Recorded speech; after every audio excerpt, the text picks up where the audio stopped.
Praise the lord. ఈ మధ్యాహ్న సమయంలో దేవుడు మీతో మాట్లాడుతున్న మాట ఏంటి అంటే,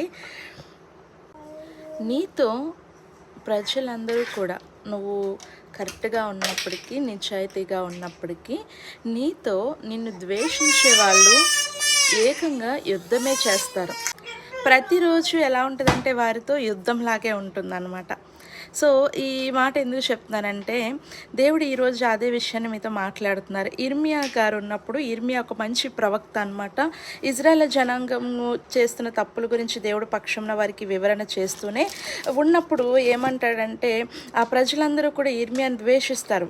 మీరు తప్పు చేస్తున్నారు, సరి చేసుకోండి అని చెప్తే ఇర్మియాని ద్వేషించి వాళ్ళు ఏమనుకుంటారు, సొంత ఊరి ప్రజలే ఇర్మియాని చంపేయాలనుకుంటారు.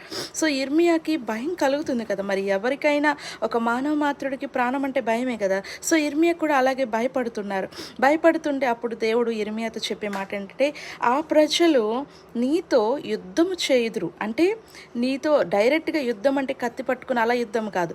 అసలు నిన్ను ఎంతగా వాళ్ళు ఇసిగిస్తారంటే ప్రతిరోజు వాళ్ళతో ఎడతెగక నీకు వాగ్వాదమే జరుగుతుంది. కానీ వాళ్ళు అనుదినము నీతో యుద్ధం చేయుదురు, కానీ నీకు ఏ హాని కూడా జరగదు. నేను నీకు తోడై ఉండి నీ ప్రాణమును కాపాడుతానని ఇర్మియాకి దేవుడు వాగ్దానం ఇస్తాడనమాట. అలాగే దేవుడు ఈరోజు కూడా అదే మాట నీకు చెప్తున్నాడు. నీ ప్రాణమును విసిగించేసేవారు ప్రతి దినము కూడా వారితో యుద్ధమే అన్న పరిస్థితులతో నువ్వు ఒకవేళ ఉండుంటే దేవుడు నీతో చెప్తున్నాడు ఏంటంటే, నీకు ప్రతిదినము వారితో యుద్ధము జరిగినను నువ్వు భయపడవద్దు, నేను నీకు తోడుగా ఉన్నాను, వారు నీతో యుద్ధము చేసినా కూడా నిన్ను జయించలేరు అని దేవుడు వాగ్దానం చేస్తున్నాడు.